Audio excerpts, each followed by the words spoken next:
SPMIS Academy. Today we'll analyze important newspaper articles of 10th April 2021. Please note you can download the PDF version of today's newspaper analysis by clicking the link given in the comment section. You can download the PDF version of February 2021 magazine from our website spmisacademy.com. You can also join our WhatsApp group through the link given in the description section for more study materials.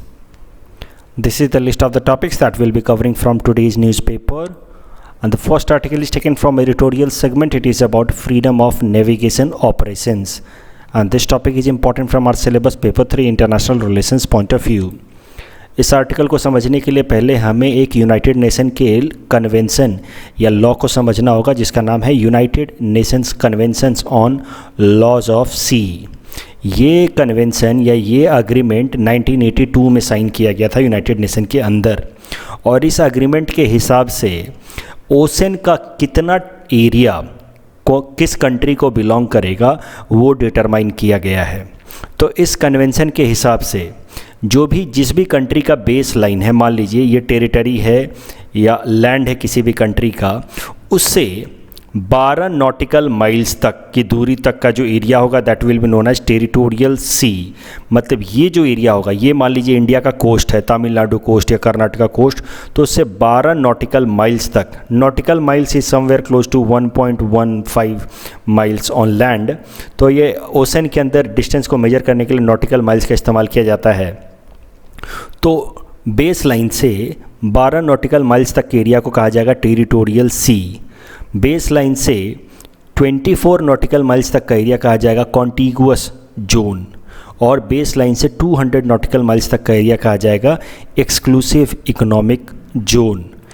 अब कौन से areas में क्या क्या आप कर सकते हैं, कोई भी कंट्री क्या कर सकता है वो भी ज़रा समझते हैं। मान लीजिए ये कंट्री है इंडिया, ये इसकी कोस्ट है, कोई सा भी कोस्ट, मान लीजिए उड़ीसा कोस्ट या तमिलनाडु कोस्ट, तो उससे 12 नॉटिकल माइल्स तक मैंने आपको बताया कि वो होगा टेरिटोरियल वाटर या टेरिटोरियल एरिया।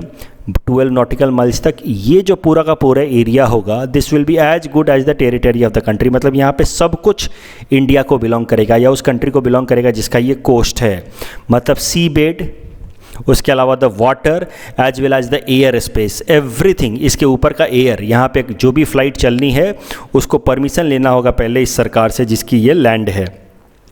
तो मतलब sea bed, water and air space, everything in the territorial area belongs to the country जिसकी कोस्ट है।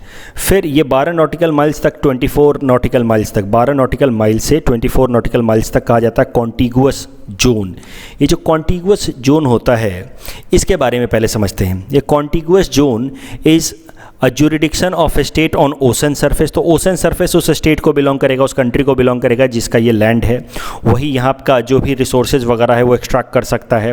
ये वाटर कॉलम इस कंट्री को बिलोंग करेगा, मतलब यहाँ की जो फिशेज वगैरह हैं वो ये कंट्री एक्सट्रैक्ट कर सकता है।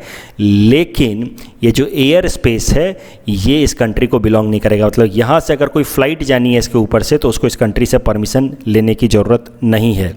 और 200 नॉटिकल माइल्स तक का जो एरिया होता है उसको हम लोग कहते हैं EEZ, exclusive economic zone. Exclusive economic zone के अंदर होता क्या है कि जो सब सॉइल है, ये यहाँ का जो सरफेस है, यहाँ से मिनरल्स निकालने का फ्रीडम होगा इस कंट्री को, यहाँ से फिशेस वगैरह पकड़ने का फ्रीडम होगा इस कंट्री को। इस एरिया में इस यहाँ के पानी से एनर्जी प्रोड्यूस करने का, फॉर एग्जांपल करंट के बेसिस मदद से या विंड की मदद से एनर्जी प्रोड्यूस करने का की आज़ादी होगी इस कंट्री को। लेकिन ओवरऑल ये एरिया जो है EEZ वाला एरिया, ये इसकी टेरिटरी नहीं मानी जाएगी। मतलब यहाँ पे इसकी सोवरेनिटी नहीं चलेगी। यहाँ पे एक्सक्लूसिव या इकोनॉमिक एक्सप्लॉयटेशन कर सकता है ये country, but this will not be considered as territory of this country, और the country will not have complete sovereignty over this area. अब एक जो इम्पॉर्टेंट पॉइंट है वो है points regarding innocent passage of other ships. तो मतलब ये जो United Nation convention on laws of sea है, UNCLOज, उसके हिसाब से कोई भी फॉरेन शिप को अधिकार है इनोसेंट पैसेज का। इनोसेंट पैसेज मतलब अगर उसके ऊपर उसके पास कोई वेपन नहीं है, यानी कि उसके कारण कोई खतरा नहीं है इस टेरिटोरियल या कोस्टल कंट्री को, तो वो शिप आराम से यहाँ से जाकर के पास कर सकता है। Right to innocent passage from territorial area और कॉन्टिगुअस जोन और हाई सी, मतलब it refers to the passing through the water which are not threat to the peace and security. मतलब अगर इस कंट्री को, इस लैंड को कोई खतरा नहीं है तो ये शिप यहाँ से पास करना चाहिए। दैट इज़ द कंडीशन और known as right to innocent passage. तो मुद्दा समझिए, एक बार फिर से देखिए, ये है यहाँ, ये समझ लीजिए बेस लाइन है, मतलब ये कोस्ट है। यहाँ से 12 नॉटिकल माइल्स तक टेरिटोरियल वाटर, 24 नॉटिकल माइल्स तक कॉन्टिगुअस जोन और 200 नॉटिकल माइल्स तक EEZ एक्सक्लूसिव इकोनॉमिक जोन। अब ये कोई मान लीजिए फॉरेन शिप है, इस शिप को राइट टू इनोसेंट पैसेज होगा, मतलब ये शिप इस टेरिटोरियल वाटर से गुजर सकता है, इनफैक्ट कॉन्टिगुअस जोन से या EEZ से गुजर सकता है। अब यहाँ पे एक और बात आपको समझनी है कि ये तो इंटरनेशनल लॉ हो गया, United Nation conventions on laws of sea, जिसका सिग्नेटरी इंडिया है। उसके अलावा भारत सरकार ने एक और कानून बनाया, उस कानून का नाम है territorial water continental self exclusive economic zone and other maritime zone act 1976। ये कानून जो है मोर और लेस UNCLO का जो भी ऑर्डर है या जो भी नॉर्म्स हैं उसी के हिसाब से है, लेकिन एक मेजर डिफरेंस है हमारे इस डोमेस्टिक कानून में और UNCLOs के अंदर। वो जो UNCLOs का एक्ट है और हमारा जो डोमेस्टिक लॉ है, इसमें थोड़ा सा अंतर है, और वो है difference with respect to right to innocent passage. जो हमारा भारत का कानून है ये वाला, इसके हिसाब से भी राइट टू इनोसेंट पैसेज तो है, मतलब कोई दूसरी शिप अगर वो खतरा नहीं है तो उसको पास होने तो दिया जाएगा, but with a condition of prior permission, कि भाई आपकी शिप है, मान लीजिए फ्रांस की शिप है या जापान की शिप है, अमेरिका की शिप है, इसको पास करने तो हम देंगे, यानी कि राइट टू इनोसेंट पैसेज तो है, मतलब अगर इसकी शिप के कारण कोई हमारे लैंड को खतरा नहीं है तो हम इसको पास होने तो देंगे, लेकिन पहले आपको प्रायर परमिशन लेना होगा, हमें इन्फॉर्म करना होगा, हम आपको जब अलाउ करेंगे तभी जाकर के आप यहाँ से गुजर सकते हैं। अब करंट इशू पे आ जाते हैं। देखिए US नेवी की 7th फ्लीट, देखिए हर एक नेवी की अपनी फ्लीट होती है, एक फ्लीट के अंदर बहुत सारे शिप होते हैं, तो वैसे ही US नेवी की सबसे बड़ी फ्लीट है 7th फ्लीट। उस 7th फ्लीट का एक ship John Paul Jones ship, ये जा रहा था पर्सियन गल्फ से स्ट्रेट ऑफ मलक्का तक, ये रूट ले रहा था, पर्सियन गल्फ से स्ट्रेट ऑफ मलक्का का ये रूट ले रहा था। और इस रूट को लेने के दौरान जब ये लक्षद्वीप से गुजरा तो लक्षद्वीप के बिल्कुल पास से होते हुए गुजर गया, मतलब उसके 130 नॉटिकल माइल्स साउथ से होते हुए गुजरा। अब आपको तो पता है कि EEZ 200 नॉटिकल माइल्स तक है, EEZ आपने देखा यहाँ पे 200 नॉटिकल माइल्स तक है यहाँ तक, और समझिए कि ये जो शिप है ये कहीं हमारे EEZ से होकर के गुजर गया। यह अमेरिका का शिप जॉन पॉल जोन्स। मुद्दा यह है कि जब ये यहाँ से गुजरा तो इसका मतलब ये है कि इसने हमारी EEZ में इंटर किया, but it entered into India's EEZ without India's permission. अब ये इंडिया की सोवरेनिटी पे एक क्वेश्चन रेज हो गया है। अब दिक्कत क्या है कि UNCLOs में नहीं लिखा है कि परमिशन लेना होगा किसी के EEZ में घुसने से पहले राइट टू इनोसेंट पैसेज के लिए। तो अब US क्या कह रहा है, अब इस पे जब US की ये शिप यहाँ से गुजरी, और मज़े की बात यह है कि शिप गुजर भी गई तब तक मामला ठंडा था, कोई किसी को कुछ खास पता नहीं था, लेकिन इस शिप ने बाद में 7th फ्लीट ने फॉर्मल अनाउंसमेंट भी किया कि हम इंडिया के EEZ से गुजरे हैं। और जब इंडिया के EEZ से गुजरने का अनाउंसमेंट इन्होंने किया, उसके बाद से क्वेश्चंस रेज होने लगे कि आप कैसे घुस सकते हैं, इंडिया की सोवरेनिटी इससे हैम्पर हुई। उस पर फिर US नेवी ने जवाब दिया कि we have not violated any international law, international law के हिसाब से हमें राइट टू इनोसेंट पैसेज का अधिकार है, और उसी का इस्तेमाल करते हुए we have followed our freedom of navigation operation, इसी को कहते हैं FONOP, freedom of navigation operations. तो इसी पे न्यूज़ है कि UNCLOs के हिसाब से हमने अपना फ्रीडम ऑफ नेविगेशन ऑपरेशन इस्तेमाल किया है, और उसी को फॉलो करते हुए हम यहाँ से गुजरे, 130 नॉटिकल माइल्स के अंदर से होते हुए गुजरे हैं। Since UNCLOs, United Nation conventions on laws of sea of 1982 does not talk specifically about prior consent while making innocent passage. ये कह रहे हैं अमेरिका की, ये नेवी कह रही है कि भाई UNCLOs में तो नहीं लिखा है कि प्रायर कंसेंट लेना है इनोसेंट पैसेज के लिए, तो हम गुजर गए बिना प्रायर कंसेंट लिए हुए। जबकि इंडिया का कहना है कि हमारा डोमेस्टिक कानून साफ साफ कहता है कि हम राइट टू इनोसेंट पैसेज देंगे बशर्ते you ask for prior consent, और आपने लिया नहीं। और इस कारण से इंडिया ने एक फॉर्मल स्टेटमेंट दिया है कि we have conveyed our concerns regarding this passage through EEZ to the government of America through diplomatic channel.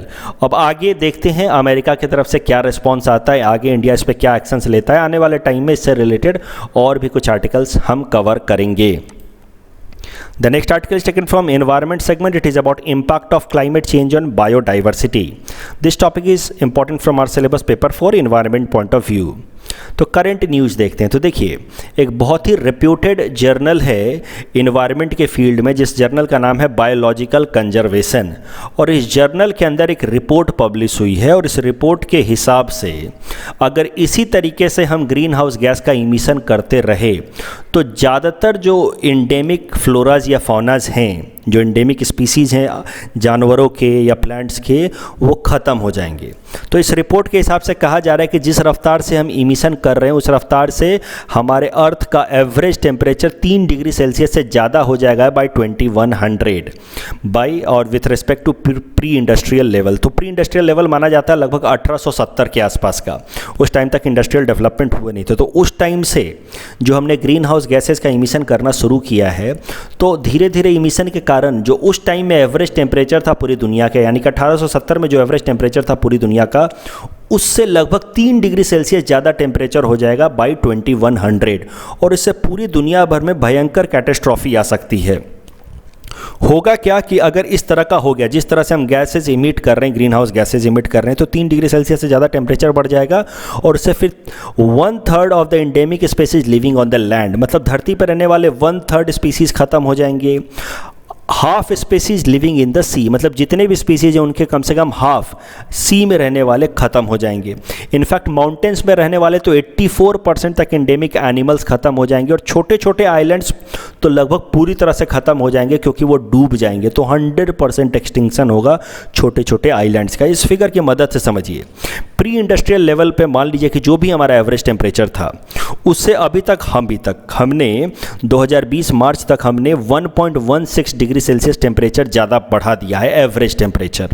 और हमारा पेरिस क्लाइमेट डील में अग्रीमेंट के हिसाब से हमारा गोल ये है कि बाय 2100 साल तक, यानी कि by end of this century, हम एवरेज टेम्परेचर के राइज को 1.5 डिग्री सेल्सियस तक रोक दें। ये बेस्ट रहे। लेकिन उसी पेरिस क्लाइमेट डील में लिखा गया है कि अगर 1.5 तक नहीं रोक पाते हैं तो एटमैक्स अपर लिमिट 2 डिग्री सेल्सियस का होना चाहिए, उससे ज़्यादा नहीं इमिट करेंगे हम ग्रीन हाउस गैस की, ताकि टेम्परेचर 2 डिग्री सेल्सियस से भी ज़्यादा बढ़ जाए ऑन एन एवरेज। ये है हमारा आइडियल कंडीशन कि आइडियली हम रखेंगे 1.5। अभी हम 1.16 तक पहुंच चुके हैं। हाइयर लिमिट है 2 डिग्री सेल्सियस। लेकिन पेरिस क्लाइमेट डील में जो कंट्रीज़ ने कमिटमेंट किए हैं, अगर वो कमिटमेंट को वो पूरा भी कर देते हैं, आपको पता है कि Paris climate deal is based on nationally determined contribution या वॉलंटरी कमिटमेंट। तो जितने भी कमिटमेंट कंट्रीज़ ने किए, अगर उसको पूरी तरह से पूरा भी कर देते हैं, तब भी एवरेज टेम्परेचर 2.7 डिग्री सेल्सियस बढ़ जाएगा। और जो करंट पॉलिसीज़ हैं सरकारों की, उसको अगर वो फॉलो करती हैं तो भी टेम्परेचर 2.9 डिग्री सेल्सियस तक बढ़ जाएगा। मतलब मुद्दा यह है कि जो उन्होंने प्रॉमिस किया है पेरिस क्लाइमेट डील में, उतनी भी पॉलिसी अभी तक ला नहीं रहे हैं उसको पूरा करने के लिए। तो पॉलिसीज अभी थोड़ी सी और रिलैक्स्ड ही हैं। तो पेरिस क्लाइमेट डील को प्रॉमिस जो किया उन्होंने, अगर उस प्रॉमिस को पूरा कर देते तब भी टेम्परेचर जाएगा 2.7 डिग्री सेल्सियस तक। अगर करंट पॉलिसीज चल गई तो भी टेम्परेचर 2.9 डिग्री सेल्सियस तक चला जाएगा। और अगर कुछ भी पॉलिसी ना ली जाए, कुछ भी ना किया जाए, बस इसी रफ्तार से ग्रीन हाउस गैस इमिशन हम करते रहें, तो एवरेज टेम्परेचर 4.1 से लेकर के 4.8 डिग्री सेल्सियस तक ज़्यादा जा सकता है बाई 2100। और यहाँ आप देख रहे हैं कि अगर 3 डिग्री सेल्सियस से ज़्यादा चला गया तो कितनी तबाही मच सकती है इस रिपोर्ट के हिसाब से। तो इसका इस्तेमाल करेंगे आप। इसका कैसे इस्तेमाल करेंगे? मेंस में अगर कभी भी ग्लोबल वार्मिंग या क्लाइमेट चेंज पे सवाल आ जाए तो ये रिपोर्ट ऑफ बायोलॉजिकल कंजर्वेशन का आप डाटा अगर कोट करेंगे तो आपको अच्छे मार्क्स मिलेंगे। एक चीज़ होती है बस आंसर लिखना कि there will be huge devastation, there will be loss of flora fauna. एक तरीका ये होता है, उससे नंबर कम मिलते हैं। जब आप इस तरह के कोई भी रेप्यूटेड जर्नल को कोट करते हैं और डाटा कोट करते हैं और सही सही कोट करते हैं, ब्लफ नहीं करते हैं, तो आपको बहुत अच्छे नंबर मिलते हैं। तो याद रखना, क्लाइमेट चेंज पे सवाल आ जाए तो ये सब डाटा का इस्तेमाल कर सकते हैं आप। अभी इसी रिपोर्ट में कुछ और बातें भी लिखी हैं, वो भी ज़रा समझते हैं। इस रिपोर्ट में लिखा गया कि 2 जो इम्पॉर्टेंट एंडेमिक स्पीसीज़ हैं, जो बहुत ही यूनिक स्पीसीज़ हैं, वो दोनों पूरी तरह से ख़त्म हो जाएंगे अगर इसी रफ्तार से क्लाइमेट चेंज होता रहा। तो ये यूनिक स्पीसीज़ हैं लाइचिन लोबैरिया पिंडारेनेंसिस ये जो प्लांट स्पीसीज है इसका इस्तेमाल किया जाता है आर्थराइटिस के इलाज के लिए। और दूसरा एनिमल स्पीसीज है लेमूर। ये जो लेमूर जो होते हैं they are mostly found in Madagascar. They are kind of primates found in Madagascar, that is an island of Africa. और लेमूर्स में भी एक स्पेशल तरह के लेमूर है, रिंग टेल्ड लेमूर्स। इन रिंग टेल्ड लेमूर्स को इनके पावरफुल सेंट ग्लैंड के लिए जाना जाता है। काफ़ी अच्छा सेंट ये रिलीज करते हैं जिसकी मदद से ये कम्युनिकेशन भी करते हैं and this is used as a weapon also. ये बेहोश भी कर सकते हैं दूसरे जानवरों को इस ग्लैंड से, सेंट ग्लैंड से। It is categorized as endangered category in IUCN red list, appendix 1 of CITES, and ring tail lemur is hunted for food and frequently kept as pet as well. और दुनिया भर में आपको जान करके ये भी हैरानी हो कि वर्ल्ड लेमूर डे भी मनाया जाता है 30 अक्टूबर। This has been announced by IUCN। The next article is taken from Science and Technology segment. This is about muon G-2 experiment and this topic is important from our syllabus paper 4 Science and Technology point of view. इस article को cover करने से पहले मैं आपको बता दूं कि ये आर्टिकल बहुत ज़्यादा टेक्निकल है, लेकिन हमें इतना डेप्थ में नहीं जाना है, हमें अपने एग्ज़ाम पॉइंट ऑफ व्यू से रेडी रहना है। इसलिए ऊपर ऊपर से मैं आपको समझाऊंगा, आप मोटी मोटी बातें समझने की कोशिश करो और इसी से ही आपका UPSC या APSC प्रीलिम्स में या मेंस में सवाल सॉल्व हो जाएगा, जितना मैं ऊपर ऊपर से समझा रहा हूँ। तो अब समझते हैं। देखिए, एक हाल फिलहाल में एक एक्सपेरिमेंट किया गया है। उस एक्सपेरिमेंट का नाम है muon G-2 experiment and this experiment has been conducted in Fermi lab. तो ये Fermi lab US department of energy Fermi national accelerator laboratory को बिलोंग करता है, शॉर्ट में इसको कहते हैं फर्मी लैब। और इस फर्मी लैब के अंदर एक एक्सपेरिमेंट किया गया है जिसका नाम है muon G-2 एक्सपेरिमेंट। इस एक्सपेरिमेंट की खासियत क्या है कि इस एक्सपेरिमेंट के अंदर एक पार्टिकल को स्टडी किया गया है जिसका नाम है म्यूऑन पार्टिकल। और इस एक्सपेरिमेंट के अंदर जो डाटा निकल के आया है, जो आउटकम निकल के आया है, वो आउटकम अभी तक का जो भी हमारा फिजिक्स का स्टैंडर्ड मॉडल है उससे डेविएट करता है। मतलब जो भी अभी तक हम फिजिक्स में जानते हैं, पार्टिकल फिजिक्स में, एक बात और ध्यान से समझो कि इन जनरल फिजिक्स को 2 पार्ट में डिवाइड करके देखा जाता है, particle physics and quantum physics. तो पार्टिकल फिजिक्स में अभी तक जो भी स्टैंडर्ड मॉडल डेवलप किए हैं, उस पार्टिकल फिजिक्स के स्टैंडर्ड मॉडल को पूरी तरह से रिजेक्ट करता है, एक तरह से गलत साबित कर देता है ये नया एक्सपेरिमेंट। तो ये अपने आप में बहुत बड़ी बात है। आप ऐसे मान के चलो कि आपने अभी तक जो भी पढ़ाई की हो किसी एक सब्जेक्ट में, हिस्ट्री में आपने जो भी पढ़ा हो कि CDM हुआ, NCM हुआ, और एकाएक से कुछ नई चीज़ पता लगती है और आपको बताया जाता है कि आपने जो भी अभी तक पढ़ा वो गलत था, ऐसा नहीं है, कुछ नया हुआ है। तो ये उस तरह की एक्स्ट्रा ऑर्डिनरी बात है, उस तरह की सरप्राइजिंग बात है कि अभी तक जो भी स्टैंडर्ड पार्टिकल फिजिक्स था उसको पूरी तरह से ये रिजेक्ट करता है, कुछ नई बातें बताता है ये। तो पहले स्टैंडर्ड पार्टिकल फिजिक्स के बारे में समझते हैं। Standard model of particle physics, इस मॉडल के हिसाब से इस मॉडल की स्टडी से लगभग जो सब पार्टिकल्स हैं एटम के, देखिए हम जो बेसिक फिजिक्स पढ़ते हैं या केमिस्ट्री पढ़ते हैं उसमें तो आपको पता है कि मोटे मोटे पार्टिकल्स हम पढ़ते हैं, proton, electrons and neutrons.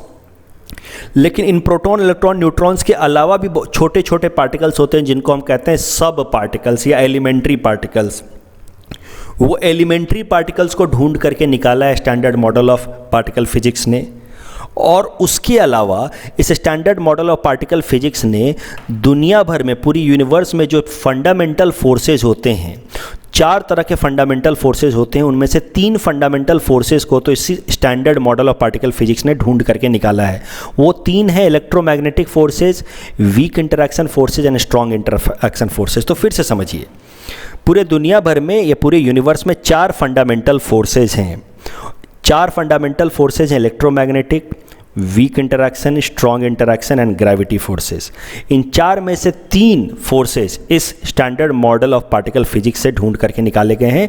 Gravity तो आपको पता है कि कैसे न्यूटन ने निकाला था जब उनके सर पे एप्पल गिरा था। तो ग्रेविटी न्यूटन ने ढूंढ के निकाला है। बाकी 3 जो फंडामेंटल फोर्सेस हैं वो इस standard model of particle physics ने ढूंढ के निकाला। उसके अलावा इस standard model of particle physics ने एलिमेंट्री पार्टिकल्स या सब पार्टिकल्स, मतलब इलेक्ट्रॉन, न्यूट्रॉन और प्रोटॉन के अलावा जो बाकी सारे पार्टिकल्स होते हैं एटम एटम के अंदर, वो ढूंढ करके निकाला है।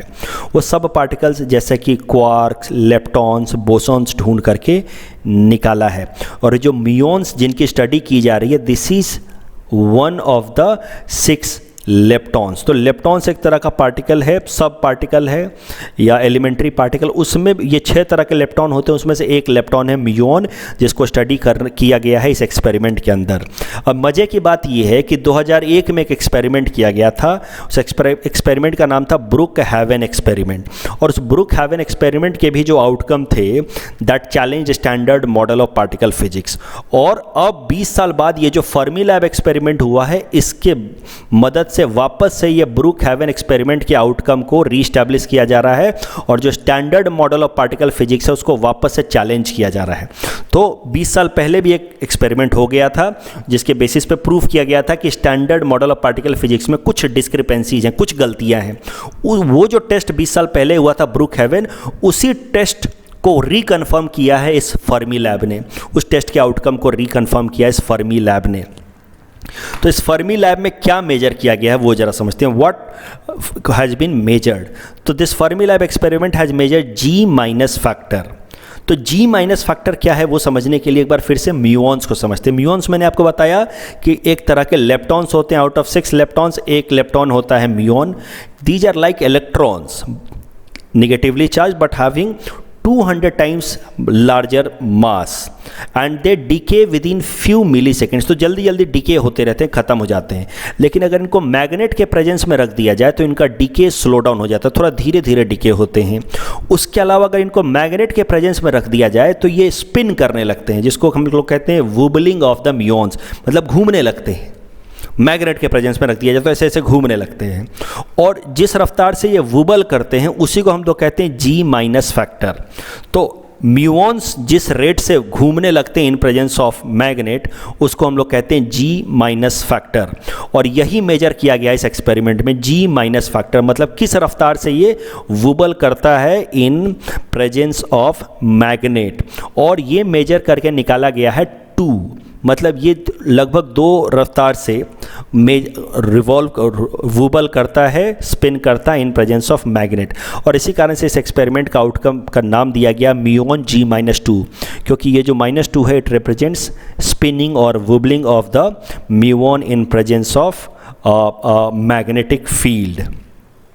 तो अभी भी आप, आई होप आप, आई थिंक कि आपके मन में और भी कई सारे सवाल होंगे कि और इसको डेप्थ में बताया जा सकता था, लेकिन इतना डेप्थ में अब जानने की ज़रूरत नहीं है, इससे आगे जाने की ज़रूरत नहीं है। This is more than sufficient.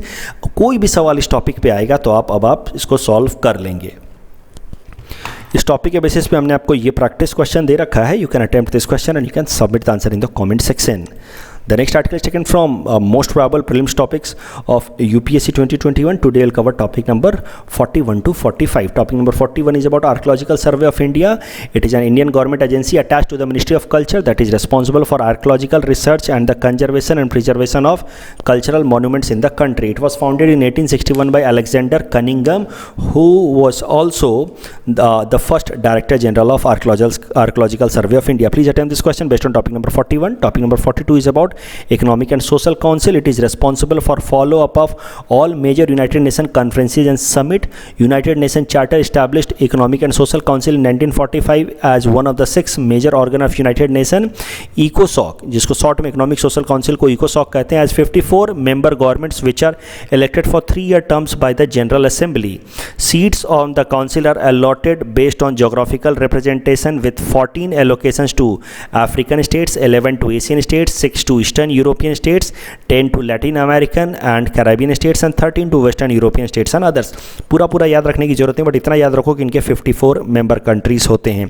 Please attempt this question based on topic number 42. Topic number 43 is about Indian Council of Historical Research. It is an autonomous organization which was established under Societies Registration Act of 1860 that was later amended in 1972. I'm sorry, this Indian Council of Historical Research was established under Societies Registration Act of 1860 in 1972. मतलब act जो है वो societies registration act है 1860 का। इस act के अंतर्गत इसको बनाया गया था, इस ऑर्गेनाइजेशन को 1972 में। और ये ऑटोनोमस ऑर्गेनाइजेशन है. The objective of the Indian council of historical research is laid down in the memorandum of association as follows: to bring historians together and provide a forum for exchange of views between them. Please attempt this question based on topic number 43. Topic number 44 is about State Disaster Response Fund. This was constituted under Section 48 of Disaster Management Act of 2005. It is the primary fund available with the state government for the response of the notified disaster. The central government contributes about 75% of this state disaster response fund allocation for general category and union territories, and 90% for special category states and union territories like North Eastern states, Sikkim, Uttarakhand, Himachal Pradesh, and Jammu and Kashmir. The annual central contribution is released into 2 equal installments as per the recommendation of the Finance Commission. State Disaster Response Fund shall be used only for the meeting of the expenditure for providing immediate relief to the victims and disasters covered या notified disaster under this state disaster response fund are cyclone, drought, earthquake, fire, flood, tsunami, hailstorm, landslide, avalanche, cloud burst, pest attack, frost and cold waves. Please attempt this question based on topic number 44. Topic number 45 is about Anemia Mukt Bharat. It was launched in year 2018 as a part of intensified National Iron Plus Initiative program for accelerating the annual rate of decline of anemia from 1 to 3% point. The target group of Anemia Mukt Bharat are children from 6 to 59 months, 5 to 9 year adolescent girls and boys of 10 to 19 years, women of reproductive age, pregnant women and lactating mothers. This has been launched under National Health Mission by Ministry of Health and Family Welfare. Please attempt this question based on topic number 45. This is the answer of question number 36 to 40 that we had given in yesterday's newspaper analysis. Today's question can be attempted by students and you can submit the answer in the comment section. We'll be sharing answer of these questions in tomorrow's newspaper analysis. कल जो हमने practice question दिया था उसका answer देख लेते हैं. Bureau of Indian Standard has classified Upper Assam as Zone 5 and Lower Assam as Zone 4. This is wrong. Entire Assam is in Zone 5. Mercalli scale is from 1 to 10. This is wrong. It is from 1 to 12 and used to measure intensity of earthquake. The correct answer will be option D. Second, which of the following countries in Southwest Asia does not open to Mediterranean Sea? The correct answer will be Jordan. The correct answer will be option B, Jordan. That's all from our side for today. Thanks for watching.